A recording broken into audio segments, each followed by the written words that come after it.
Maid panics when she sees necklace on Billionaire's son, and as she steps closer, something about the way he looks at her, the words he begins to say, and the meaning behind that familiar piece she thought was lost forever, forces her to completely freeze.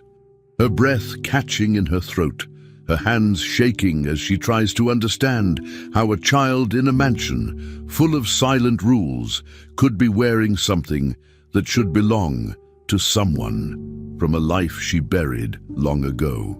A life she never expected to see reflected back at her through the innocent eyes of a boy who doesn't even realize the weight of what he is holding, leaving her torn between running away, demanding answers, or finally facing the one truth.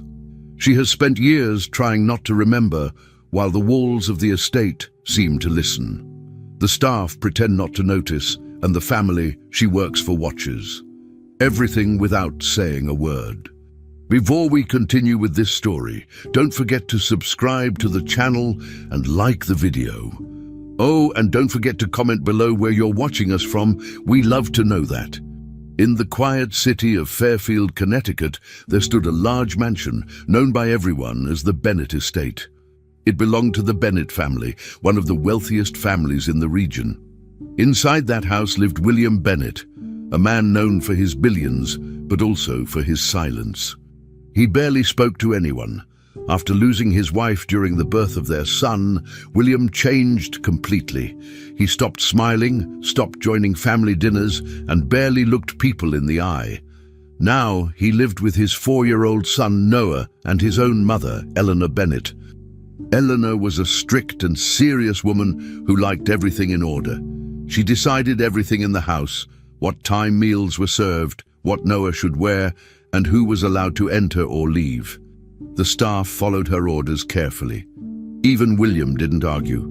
The mansion looked beautiful from the outside, with its tall windows and perfect garden, but inside things were cold, quiet, and tense most of the time. The little boy, Noah, spent most of his days alone. He had no siblings, and his father rarely played with him or showed affection. William often sat in his office looking at papers or staring out the window without saying a word. He wasn't angry, just distant. Eleanor believed she was doing what was best for the boy. She created a fixed schedule for him, from breakfast to bedtime. Routine builds discipline, she always said. Noah had a nanny, but the woman followed Eleanor's rules so closely that she never let the boy be free. He was told when to talk, when to eat, and when to sleep. The mansion had many rooms, but Noah was not allowed to go everywhere. Certain doors stayed locked. "Not for children," Eleanor would say when he asked. Even though the house was full of people, maids, cooks, guards, there was very little laughter or conversation. Everyone spoke quietly, and no one dared to break the rules set by Eleanor. Among all the workers, there was one man who noticed everything but said nothing. Peter, the gardener, had worked for the family for many years. He was a quiet man, maybe in his 50s, with sun-wrinkled skin and kind eyes. Peter spent most of his time outside, taking care of the flowers, bushes, and trees, but his eyes were always watching.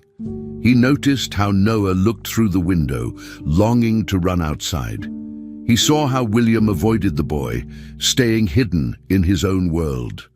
He even noticed how Eleanor gave orders as if she owned everything, but Peter never said anything. He wasn't stupid.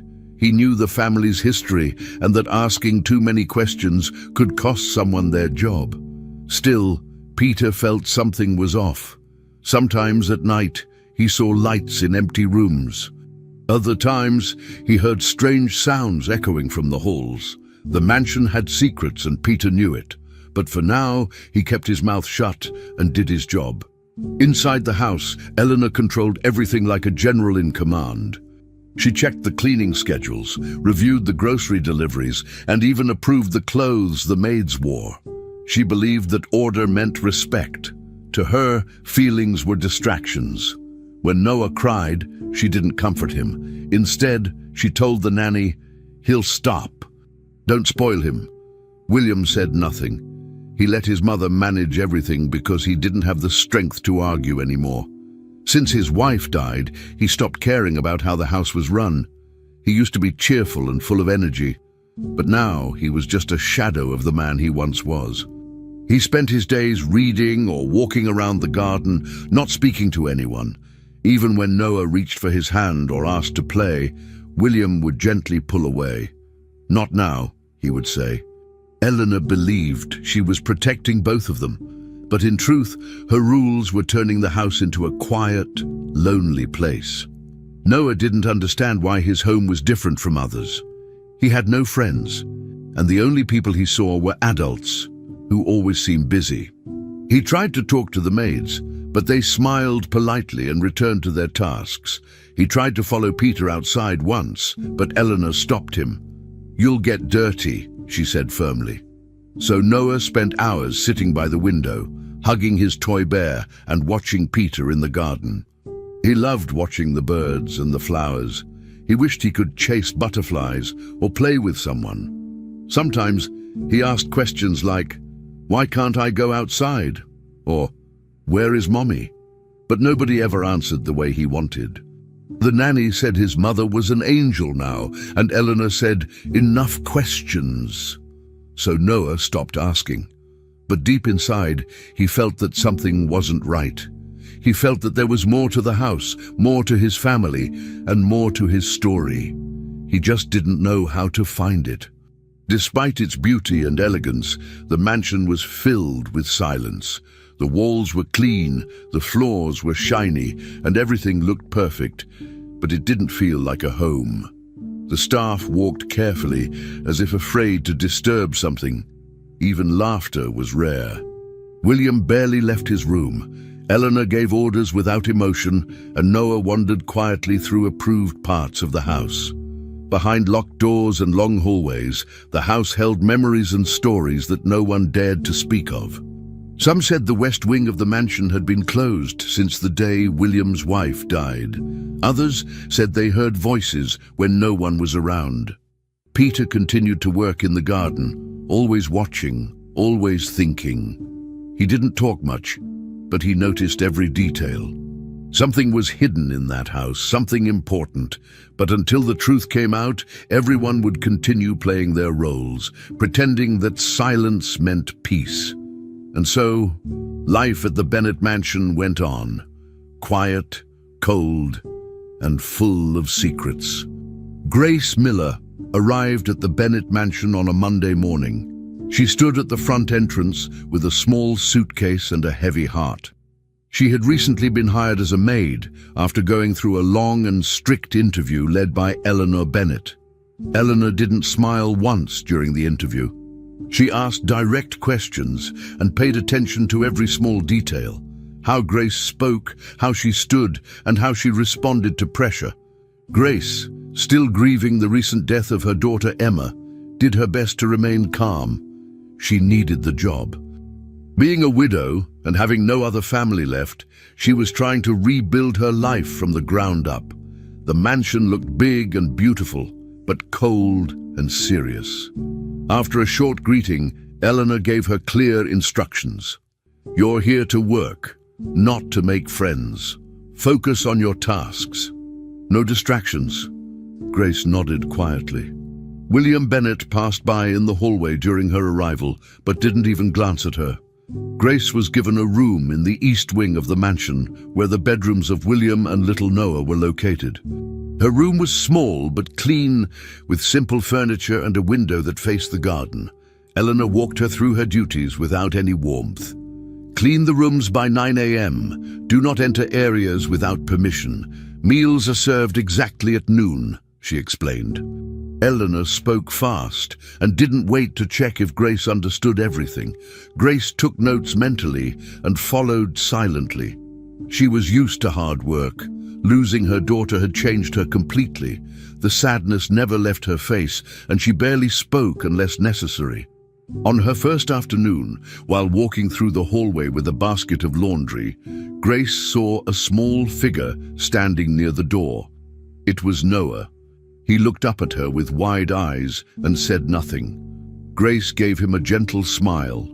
To her surprise, the boy walked closer and gave her a quick, shy hug. Grace stood still for a second, touched by the simple gesture. Noah didn't say anything after the hug. He just looked at her again, then turned and walked away slowly. Grace watched him go and felt something she hadn't felt in a long time: connection. She didn't know why the boy hugged her, but it stayed in her mind for the rest of the day. From the window, Peter, the gardener, noticed the interaction. He paused for a moment, wiping his hands on a rag, and narrowed his eyes slightly. Peter didn't miss much, and he had seen many people come and go in that house, but something about Grace made him curious. She wasn't like the others. Most new employees tried hard to avoid Eleanor and followed rules like machines. Grace followed the rules too, but there was a quiet softness in how she moved and looked at people. That first hug between Grace and Noah was small, but it was different. It marked the start of something no one had planned. The next morning, Grace started her work early. She cleaned the hallway floors and dusted the corners of the tall ceilings. Eleanor checked her work and made no comments, which Grace took as a good sign. William walked past her again, just like the day before, saying nothing. He didn't even seem to notice she existed. That didn't surprise Grace's eyes. She had already sensed that William was closed off and distant. In the hallway, Grace saw Noah again. This time, he didn't hug her but waved a little. Grace smiled and said, "Good morning, Noah." He nodded and stayed quiet, holding a small toy in his hand. Grace didn't push for more. She went back to her work but noticed that Noah kept glancing at her. He seemed curious, maybe even a little hopeful.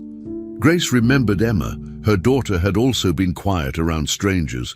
That memory hurt, but she held it in. Peter passed by with a wheelbarrow of trimmed branches and briefly nodded to Grace. She nodded back without speaking. As days passed, Grace followed her routine strictly. She cleaned, helped in the kitchen when needed, and avoided any trouble.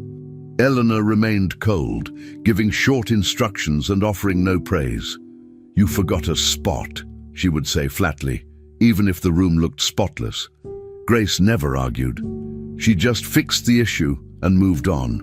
William still didn't speak to her, not even a hello. But Noah started to notice her more. One afternoon, Grace found a small drawing left outside her door.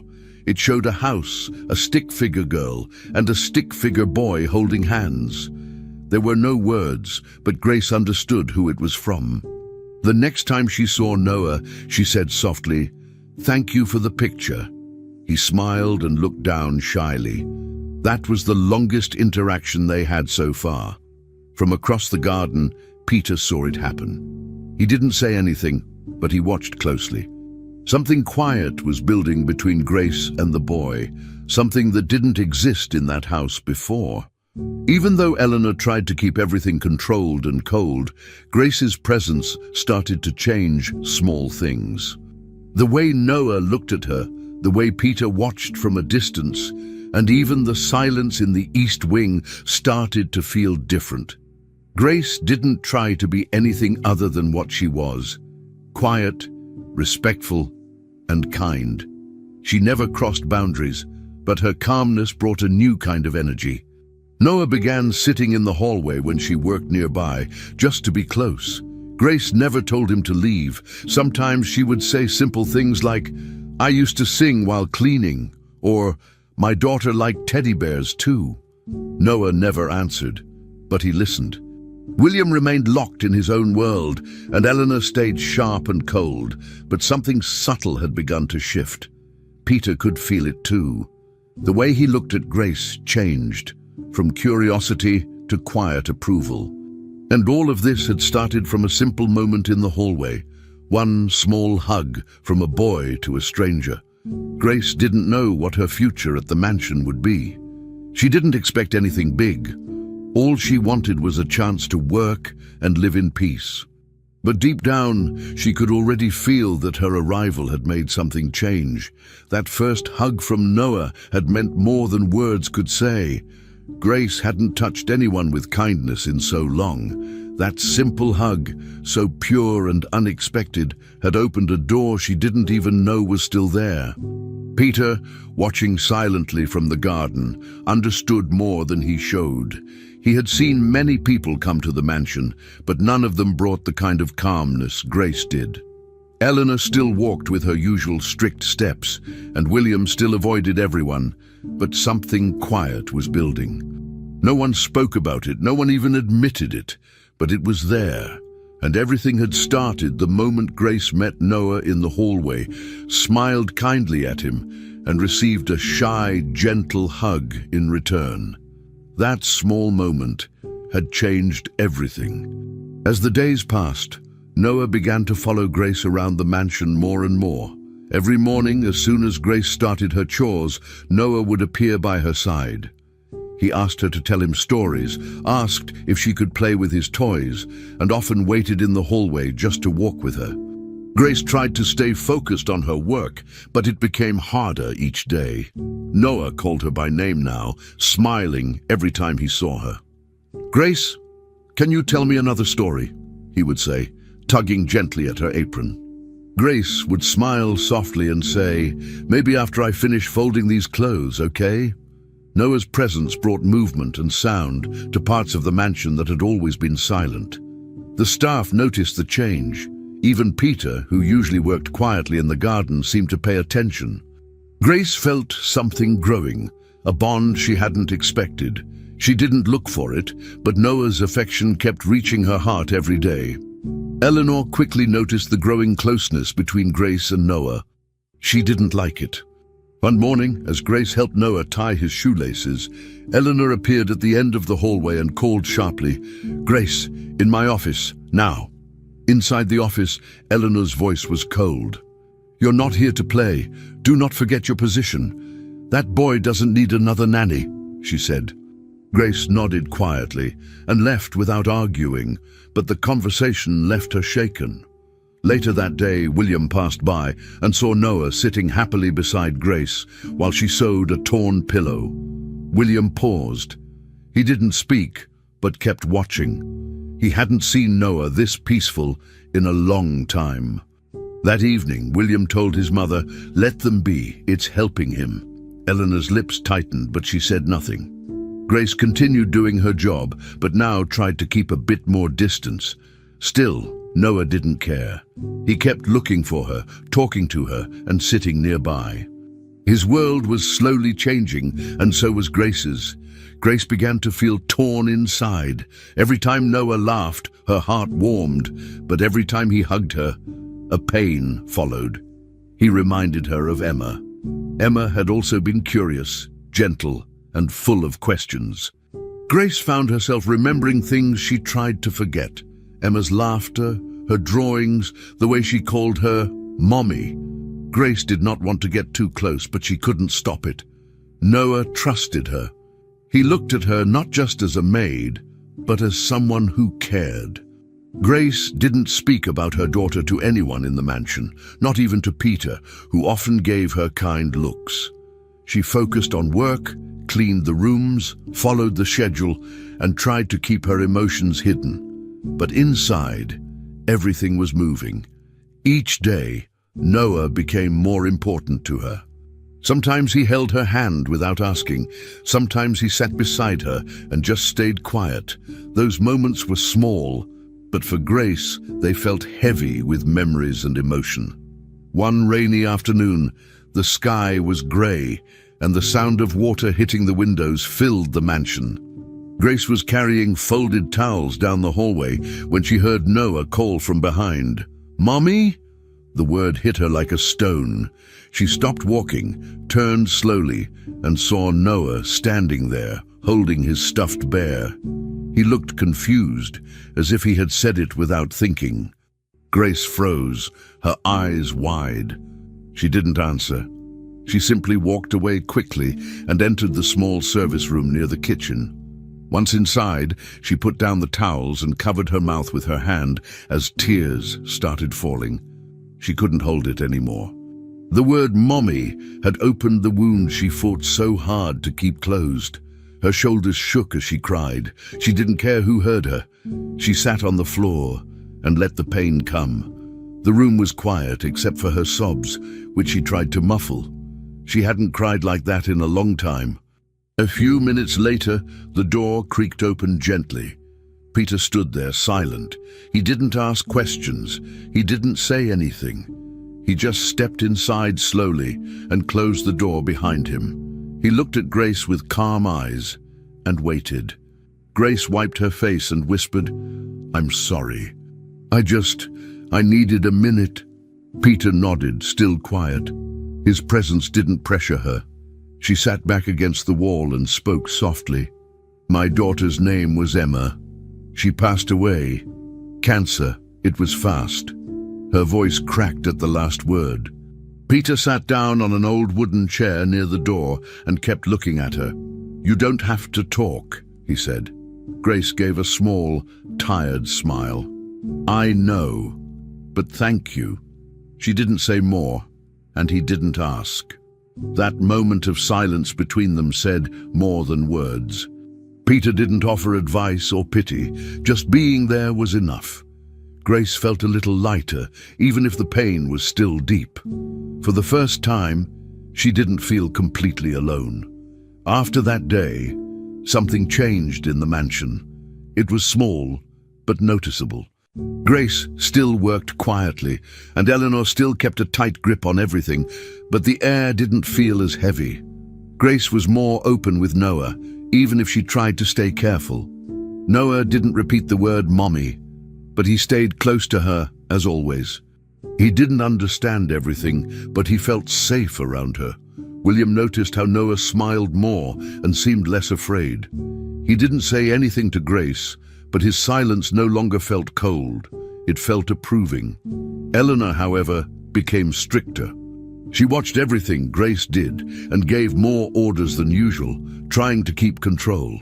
But it didn't change the fact that Grace's presence brought something new to the mansion. Her quiet care, her gentle responses, and even her sadness made the house feel more human. What began as a simple job was turning into something deeper, and it all became clear that rainy afternoon when one word, "Mommy," opened the door to everything Grace had been hiding. While cleaning the toy room in the afternoon, Grace was organizing a shelf full of boxes when she noticed Noah sitting on the floor with his toy cars. He seemed quiet, focused on something in his hands. As she got closer, she saw that he wasn't holding a toy. It was a necklace, a delicate chain with a small, heart-shaped pendant. Grace stopped what she was doing and stared at it. Her chest tightened. She moved slowly and knelt beside Noah, her eyes locked on the piece of jewelry. "Noah," she said gently, trying to keep her voice steady, "where did you get that necklace?" Noah looked up and smiled. "Grandma gave it to me," he said. "She said it belonged to my little sister." Grace blinked fast. "Your sister?" she repeated, barely able to speak. She reached out carefully and touched the pendant. Her fingers trembled. She recognized it. It was the necklace she had given to her daughter Emma at the hospital. Right before, everything changed. Grace felt her knees weaken. She sat on the carpet, staring at the necklace hanging from Noah's neck. She knew that piece well, every small detail, the tiny flower engraved in the middle, the soft pink tone of the heart, and even the thin crack on the clasp. She had noticed that crack the day she gave it to Emma, while holding her hand in that hospital room. That necklace was not a copy. It was the same one.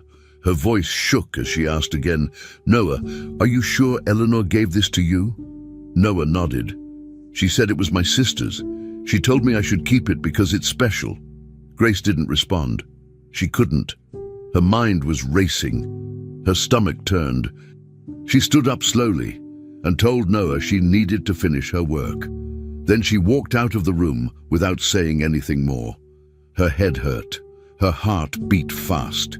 She needed answers, but she didn't even know where to begin. Something was very, very wrong.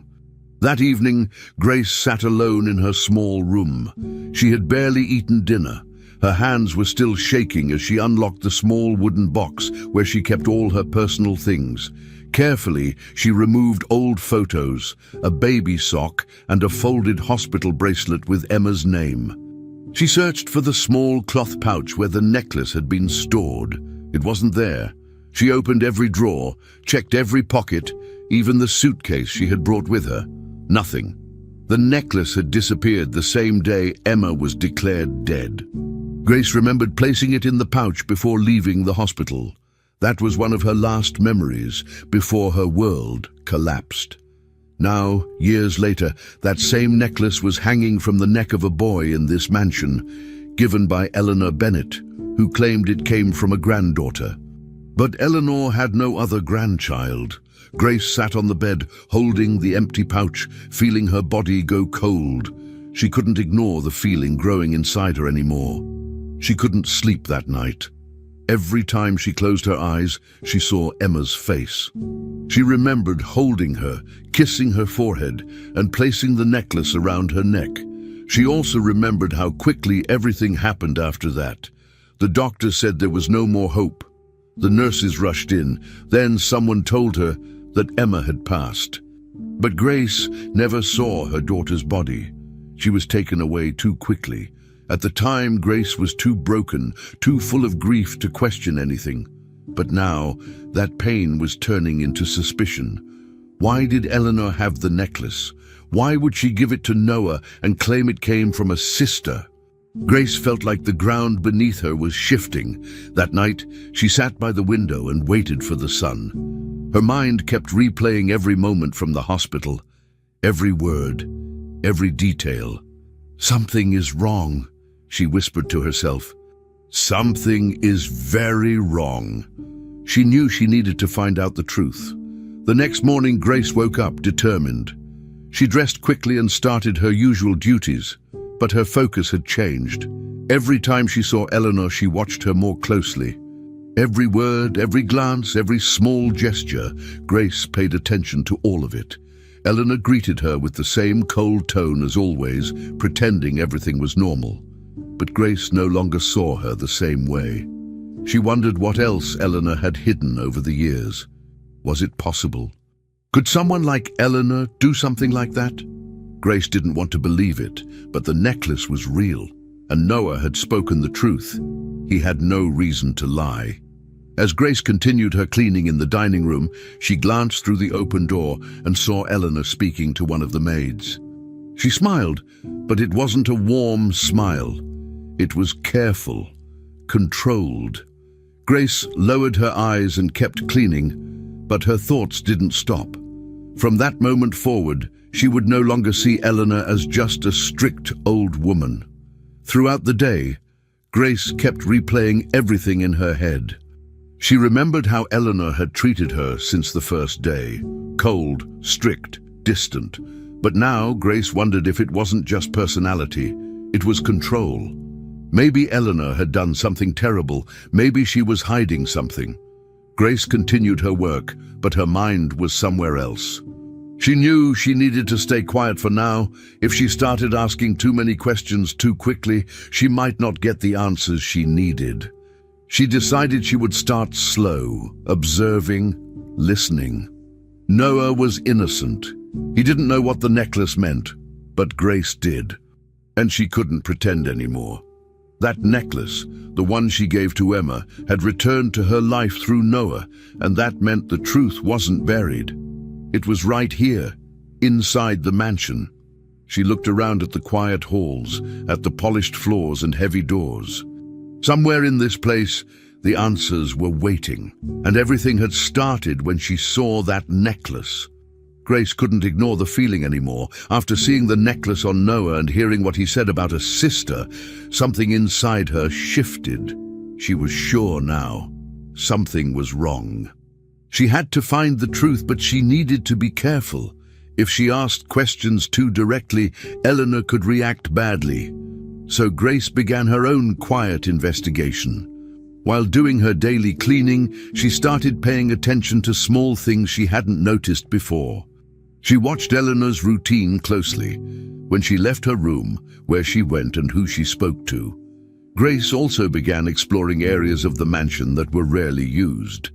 One day, while dusting near the northern hallway, she found a door she had never seen open. It was locked, and none of the staff ever went near it. Grace tried the regular master keys, but none worked. Her heart raced.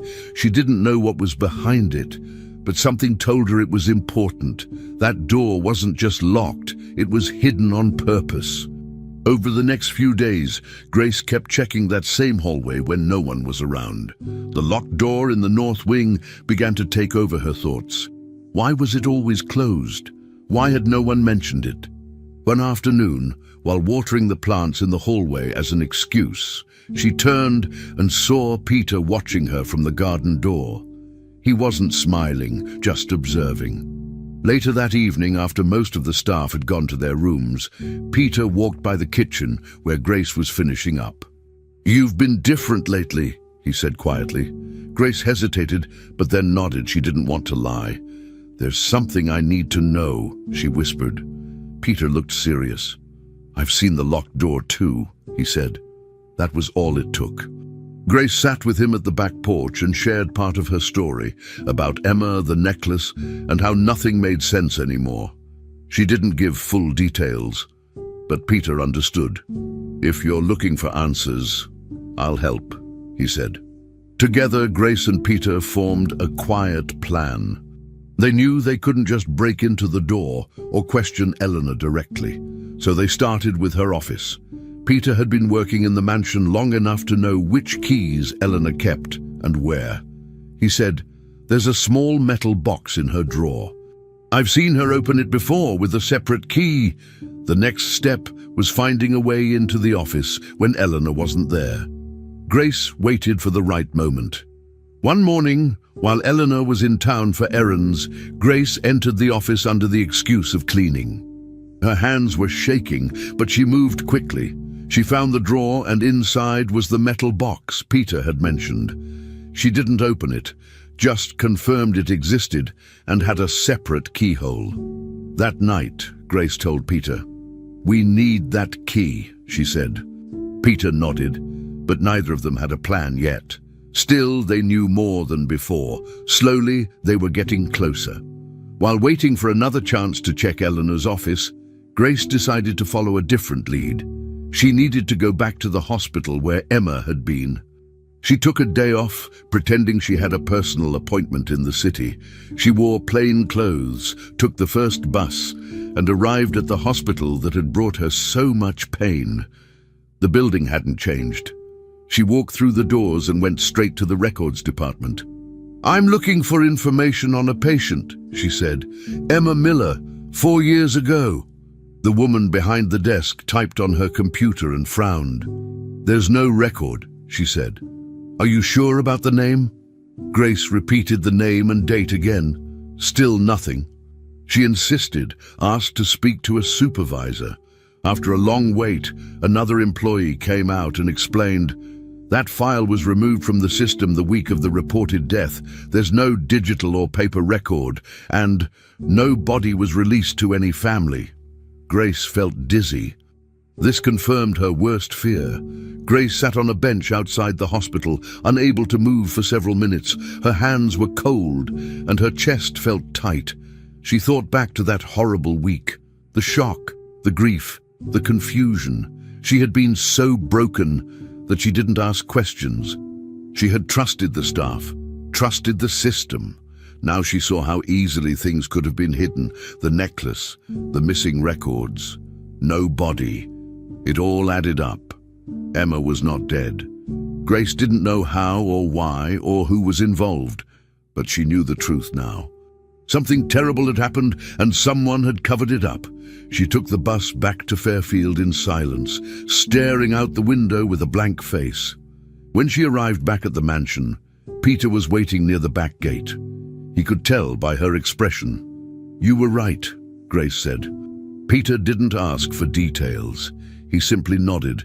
They were both sure now. The only question left was the one that haunted Grace. Where was Emma?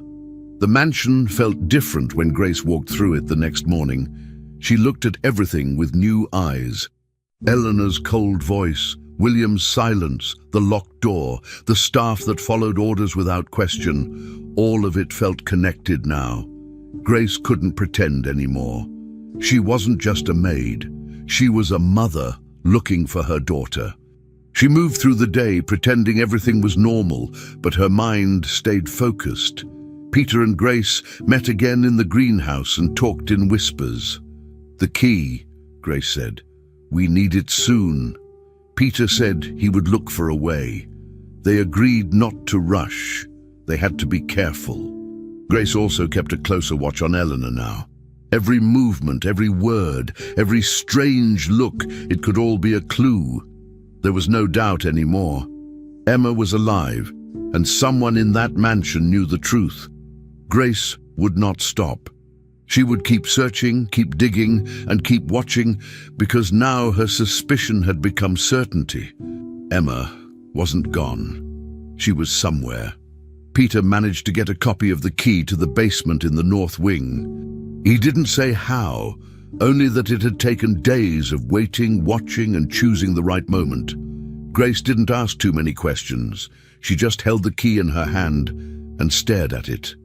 They agreed to go early in the morning before the rest of the staff started moving around. When the house was still quiet, they met at the end of the hallway near the locked door. Grace's hands were shaking. Peter gave a small nod. She inserted the key, turned it slowly, and the old lock clicked. The door opened with a creak, revealing stairs going down into the dark. They grabbed a flashlight and stepped carefully. The air was cold and smelled damp. They reached a basement corridor with stone walls, and at the very end was a door. Peter opened it. Inside, they saw a small room. It was clean, organized, and looked almost like a child's bedroom. The room was strange. It wasn't dirty or abandoned. It was carefully arranged. There were expensive toys on shelves, stacks of books, and a small table with drawing paper and crayons. In the center of the room stood a young girl. She had clear, light eyes, and her light brown hair was tied back neatly. She didn't speak. She didn't run or cry. She simply stared at Grace with a still expression. Grace froze in place. Her legs felt weak. She fell to her knees. Her eyes filled with tears, and she whispered, "Emma?" The girl tilted her head slightly but didn't answer. Grace began to cry softly. She couldn't believe it. Her daughter, right in front of her, alive. Peter stood at the doorway, stunned. He slowly closed the door behind them. The room was silent except for Grace's soft sobs. Emma stood still, watching her. Years had passed, but Grace knew those eyes. It was her daughter. No one had told her. No one had given her a chance to know. They stayed in the room for several minutes. Grace didn't rush to hug Emma. She could see the girl didn't know her. Emma didn't seem scared, but she wasn't used to people. She looked at Grace as if trying to figure out who she was. Grace kept her voice calm. "It's okay, sweetheart. I'm here. I'm your mom," she said gently. Emma blinked slowly, but said nothing. Grace looked around the room again. There were cameras on the walls, a small bathroom in the corner, and a cabinet full of children's clothes. Peter walked further inside and picked up one of the books.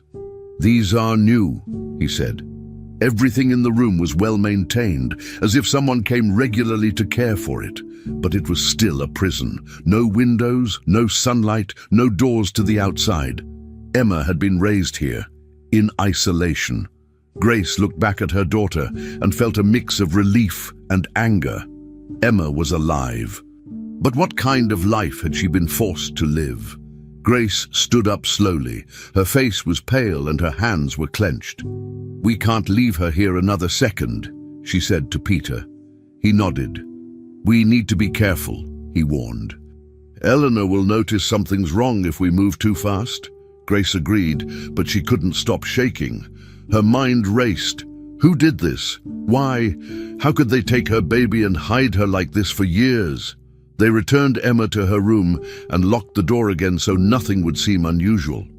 It broke Grace's heart, but she knew they needed a plan. That afternoon, Grace couldn't hold it in anymore.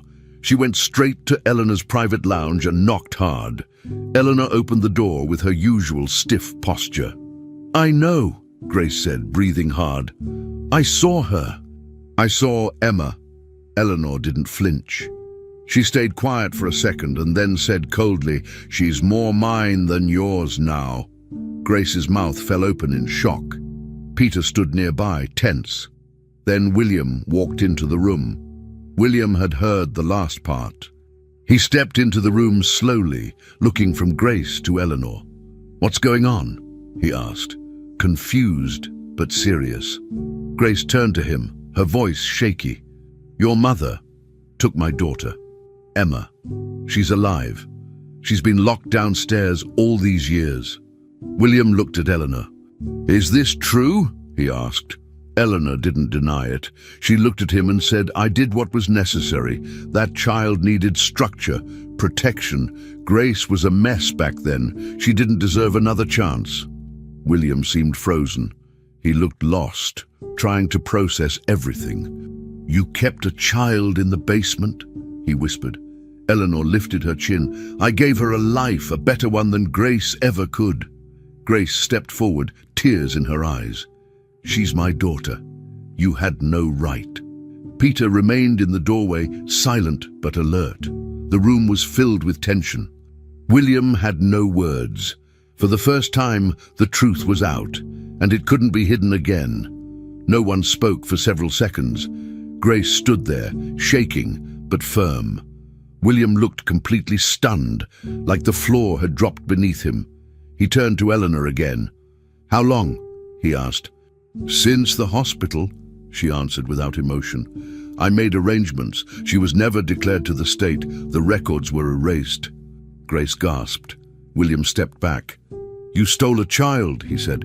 "You stole her life." Eleanor crossed her arms. "I saved her."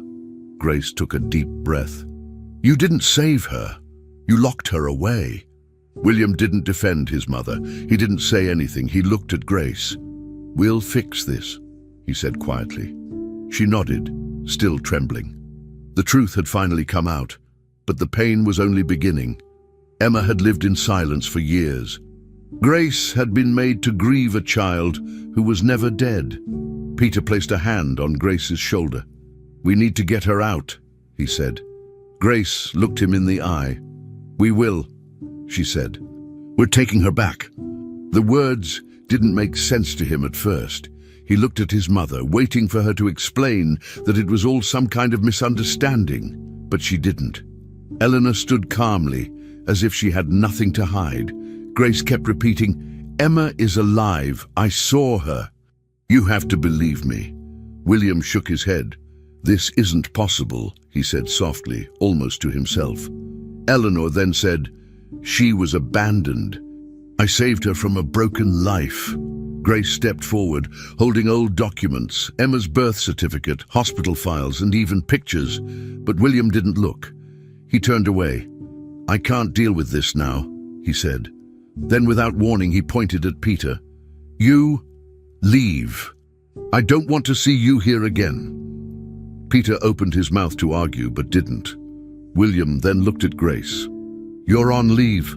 Don't come back until I say so." Grace was stunned.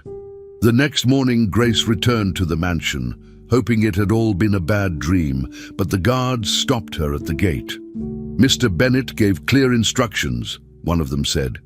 "You're not allowed in." She pleaded with them, asking just to see Emma, even for a moment, but they refused. Grace stood there for a long time before finally walking away, her eyes filled with tears. Back inside the house, Emma had been returned to the locked room. The cameras were turned back on, and Eleanor gave orders to the staff not to speak about anything. William stayed in his office for hours every day, avoiding everyone. He didn't speak to Eleanor. He didn't mention Emma. It was as if he had shut the entire situation out of his mind. Grace, however, refused to give up. She spent the next few days thinking of what she could do. She needed proof that couldn't be ignored, something undeniable. That's when an idea came to her: DNA. Grace remembered that Noah's hairbrush was still in her old room. She had cleaned his room so often that she knew exactly where it was kept. The brush had his hair on it. If she could get it, she could do a DNA test. She waited until evening, when she knew one of the younger housekeepers whom she trusted would be finishing her shift. Grace approached her outside the property and explained the situation in a low voice. The girl hesitated, but agreed to help. That same night, Grace received a sealed plastic bag with the hairbrush inside. She carefully removed a few strands and sent them to a private DNA lab with express service. Meanwhile, Peter, even after being kicked out, contacted an old friend from his younger days, someone who worked in legal investigations. He explained everything. "She needs help, real help," he said. His friend promised to guide them through the right steps. Grace felt a spark of hope again. It wasn't much, but it was something.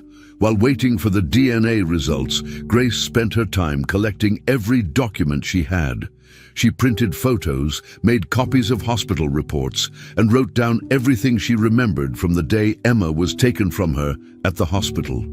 Each memory was painful but necessary. She needed to show the truth, not just to William, but to the authorities. Peter stayed in close contact, sharing updates from his friend. "Once you have the DNA report, we'll be ready," he said. Grace nodded. She also searched for lawyers and finally found one willing to listen. The lawyer, a serious woman named Marta, took one look at Grace's papers and said, "This is enough to start a case, but the DNA result will make it undeniable." Grace left Marta's office feeling both nervous and determined. She knew Eleanor wouldn't go down without a fight, and William had turned his back on her. But the truth was on her side. Now, she just needed proof that no one could ignore or deny. After 5 days, the DNA lab called her. The test was complete. Noah and Emma shared a sibling match. The results were clear. They had the same biological mother. Grace's hands shook as she held the printed report. This was it. She didn't cry. She didn't smile. She just felt firm, focused. That same day, she returned to Marta's office and handed her the results. "Let's begin," she said. Marta began drafting the formal complaint. She included every piece of evidence: photos of Emma in the room, the DNA results, missing hospital records, and the testimony Grace had prepared. Peter also wrote a signed statement about what he had seen. The report would be submitted to both the police and child protection services. Marta said, "Once it's filed, they'll have to investigate." Grace nodded again. She was exhausted, but she was not afraid. For the first time, she felt that Emma could be safe again. This wasn't just a fight for custody. It was a fight to expose everything Eleanor had done. By the end of the week, the complaint was officially submitted. Copies were sent to the local child protection office, the police department, and to the court. Grace sat in Marta's office, watching her lawyer seal the envelope. "Now we wait for the response," Marta explained. "But with the documents and the DNA, they'll take it seriously." Grace looked down at her hands, still shaking slightly. She thought about Emma, still trapped, still waiting. She didn't know how long it would take, but she had done everything she could. Peter called later that night. "I'm proud of you," he said. "Now it's out of their hands." Grace replied, "She's my daughter. I couldn't let this end like it did." Meanwhile, inside the mansion, Eleanor acted like nothing had happened. William stayed silent, locked in his own confusion and guilt. But change was coming. The silence, the secrets, the lies. Everything was about to come out. Grace had started something that couldn't be stopped. And now, the truth was finally in motion. The DNA test results were finally in. The paper confirmed what Grace already knew in her heart. Emma and Noah were siblings from the same mother. The report clearly showed the match. No doubts, no errors. Grace sat in silence for a moment, holding the printed result with both hands. Her heart was beating fast, but not from fear. It was relief. Proof. Real proof. She took the paper and went straight to Marta's office, her lawyer. Marta reviewed the document with serious eyes and gave a firm nod. "This is it. This will be enough," she said. That same day, Marta contacted the Child Protection Department and forwarded all documents, including photos, Emma's old hospital files, and the DNA match. Within hours, the case was moved forward. The authorities acted quickly. The judge approved a warrant. The next morning, 2 black police cars pulled up in front of the Bennett mansion. Officers stepped out showing badges and papers. Grace was there too, standing behind them, ready for what would come next. The officers didn't wait. They entered the mansion with legal documents in hand. Eleanor was in the sitting room when they arrived. She stood up immediately, demanding to know what was happening. One of the lead officers spoke calmly. "We have a court order to remove a minor being held in illegal custody." Eleanor tried to block their path. "This is my home. You can't just walk in here," she shouted. But they moved past her. Grace followed the officers directly to the north wing. She guided them to the locked basement door. The key was already in her hand. When she turned it, her fingers trembled. They went downstairs, and as soon as they opened the hidden room, Emma looked up. She didn't cry, but her eyes showed confusion. One of the female officers knelt down and gently explained, "It's okay, sweetie. You're safe now." Emma didn't move at first. Grace stepped forward. "Emma, it's me, Mommy." Slowly, Emma walked into her mother's arms. Grace held her tightly. Eleanor followed them, shouting orders and threats. "She's mine. I raised her." That woman left her to die.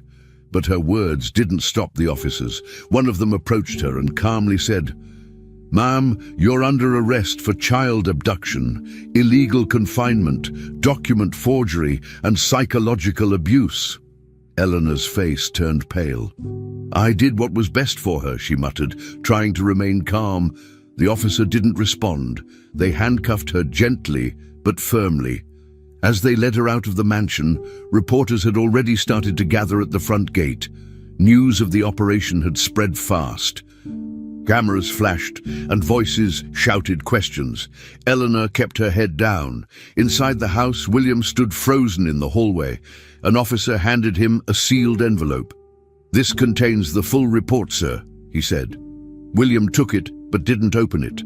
He sat down slowly on the staircase, holding the envelope in his lap, unable to speak. His entire world had just collapsed, and he knew he had allowed it. After the officers left with Eleanor and Emma, the mansion fell completely silent. William sat in the same spot for a long time. When Grace walked back in with Emma in her arms, William stood up. His face was red and wet with tears. He looked at Grace and said, "I'm sorry. I should have believed you. I should have seen it." Grace didn't answer immediately. She just nodded and held Emma closer. William took a deep breath. "I was afraid. I didn't want to believe my mother was capable of something like this, but I was wrong." His voice cracked. "I'll carry that shame forever." Grace's eyes filled with tears. "All I ever wanted was my daughter back," she said softly. William reached out to touch Emma's hand. "She's beautiful," he whispered, "just like you said." Emma looked at him curiously but didn't say anything. Grace turned to leave. There was nothing else to say. William watched them walk toward the door, knowing that everything had changed, for all of them. The legal process moved fast. With undeniable evidence, the court wasted no time. Eleanor Bennett was formally charged and indicted. Her crimes were listed clearly: child abduction, illegal imprisonment, falsification of official documents, and prolonged psychological abuse of a minor. Her trial was scheduled within days, and while she waited, she remained in custody. Grace was granted full legal custody of Emma. Child Protection Services reviewed the case and confirmed Grace's identity as the biological mother. Emma was examined by a medical team and found to be in good health. although emotionally distant from normal social behavior. The doctors said she would need time and therapy, but she could recover. Grace agreed to follow every recommendation. She held Emma's hand through every meeting, every form, and every evaluation. She promised her daughter silently that she would never let anyone take her again. The law had done its part, but Grace knew her real work was just beginning. Emma had come home, but healing would take time. The entire town was shocked. In just a few days, the Bennett family, once admired for their wealth and influence, became the center of the biggest scandal the town had ever seen. Newspapers printed the story on the front page.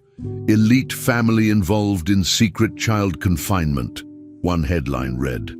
News channels aired interviews, and social media exploded with opinions. People were outraged. Some refused to believe it. Others said they had always felt something was strange about Eleanor. But one thing was clear. No one had expected this. Grace avoided the press. She stayed in her small apartment with Emma, keeping things quiet. Peter visited often, bringing food, toys, and helping whenever he could. William never appeared publicly again. He stayed inside the mansion, away from the noise. Grace didn't care about the fame or attention. All that mattered was that Emma was safe. She tucked her daughter into bed every night now, whispering, "You're home." The nightmare was over. The truth had won, and nothing could take Emma away again. With Eleanor in prison and the legal storm beginning to settle, William took a step that surprised everyone.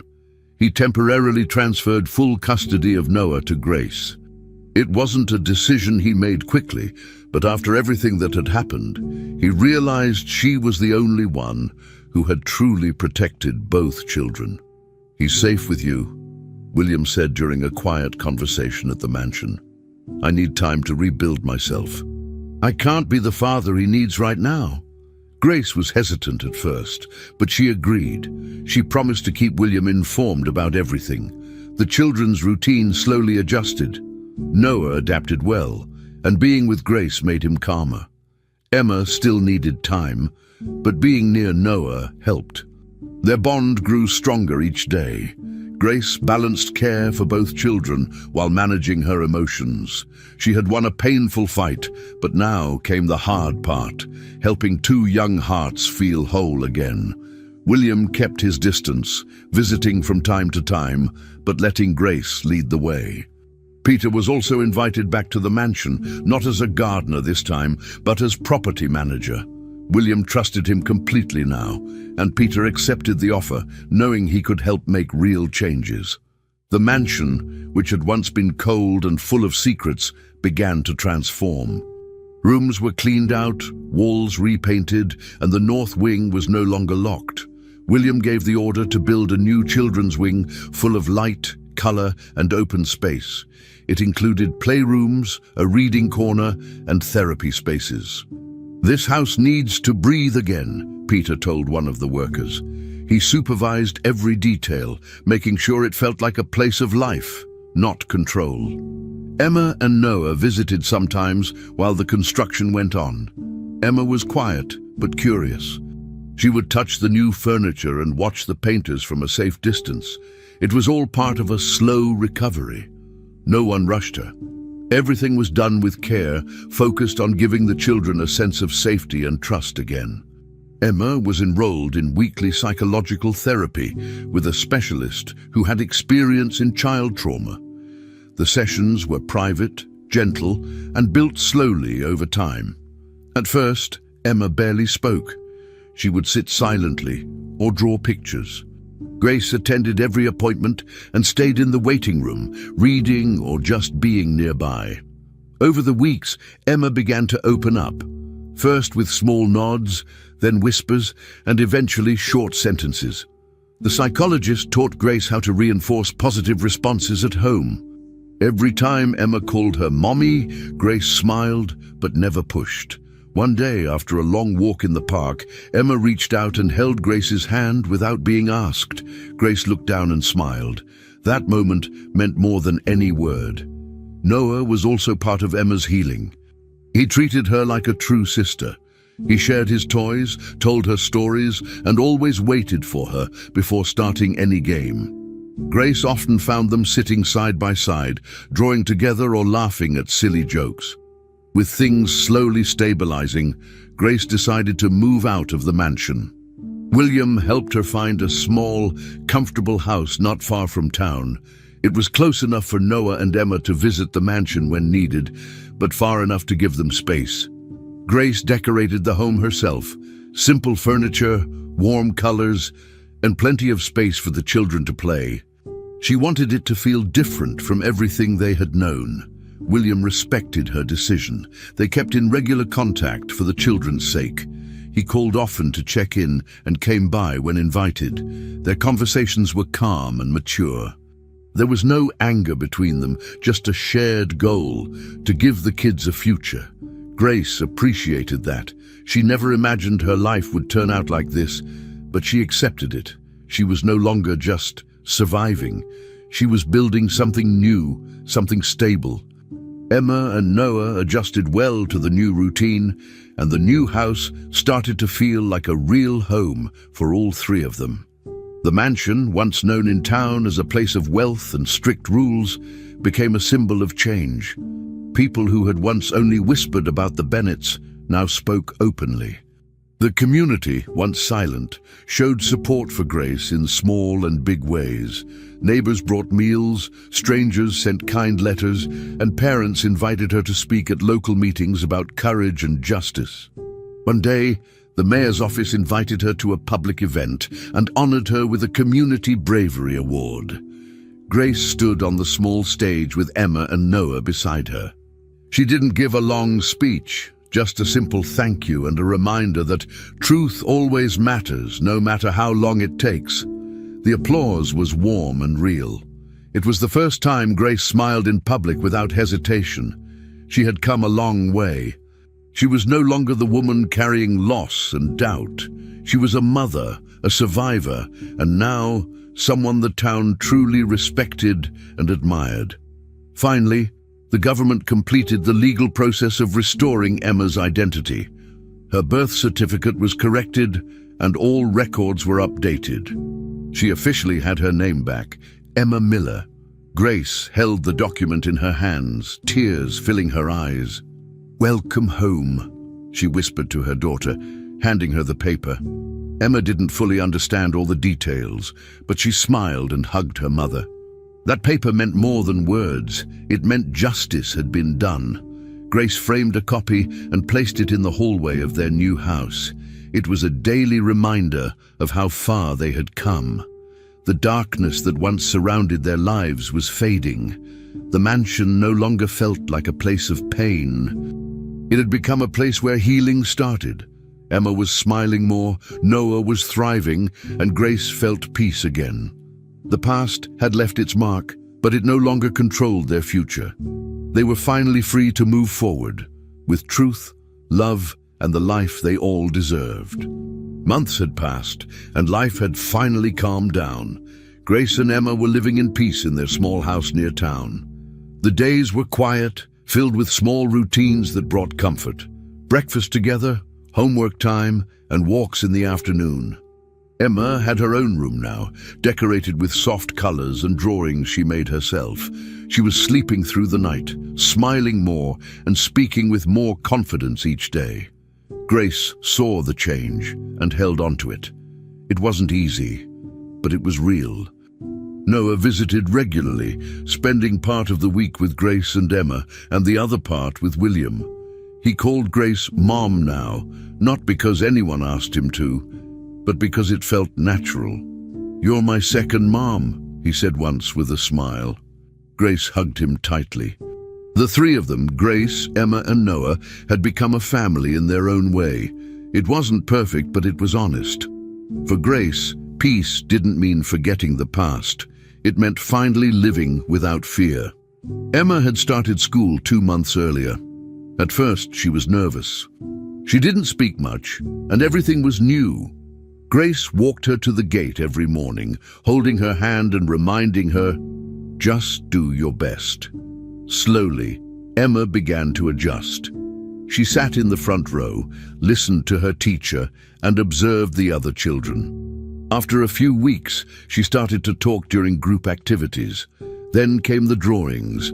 Emma would bring home colorful pages filled with trees, suns, and happy faces. "This is me," she said one afternoon, pointing to a girl holding hands with two others. "That's Noah." "That's you." Grace placed the picture on the fridge and smiled. Emma also started making friends. A girl named Clara invited her to sit at lunch, and soon they were laughing together during recess.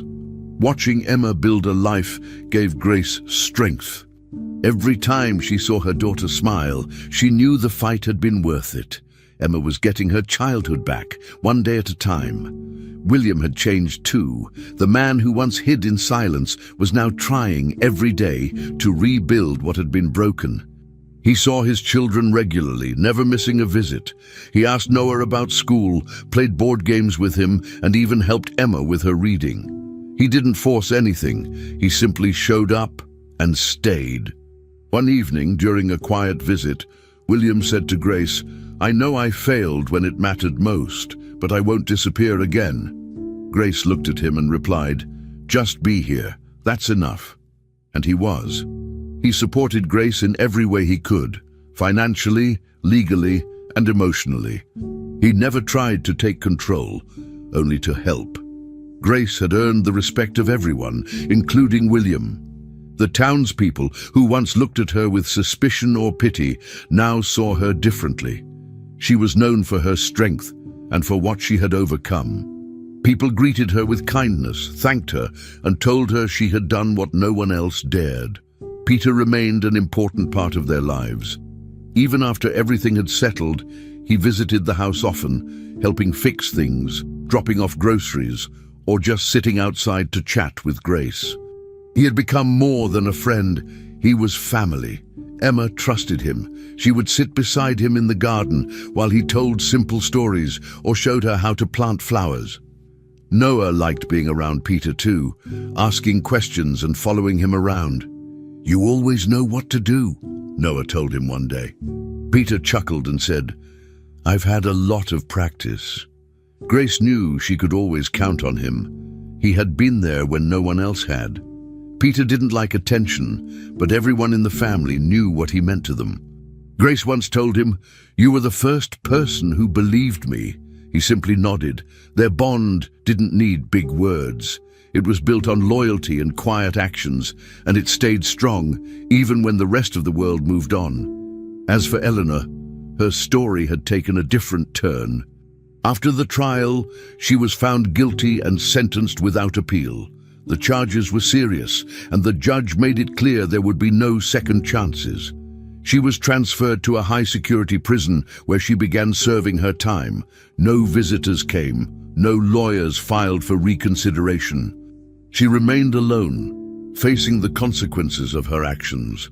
Her name, once respected in the town, was now tied to shame. People stopped mentioning her in conversation, and the Bennett family did not defend her. William, though still processing everything, accepted that some things couldn't be forgiven. Grace never spoke of her in front of the children. For her, Eleanor was part of a closed chapter. The focus now was healing and protecting the future. Emma never asked about her, and Grace never offered details. The silence was enough. The justice system had spoken, and the past had been held accountable. That was all Grace needed to finally move forward. One object remained in Grace's care: Emma's red necklace. It was safely stored in a small wooden box in her bedroom. Grace had considered throwing it away once, but changed her mind. That necklace had once been a symbol of loss, then became the proof that led to truth. Now, it was a reminder of everything they had survived. On some nights, Grace would take it out and look at it, not with pain, but with peace. It marked the turning point, the beginning of the end, and then the start of a new life. Grace had come into the Bennett mansion as a quiet maid, just trying to survive. She had left as a mother who fought with everything she had.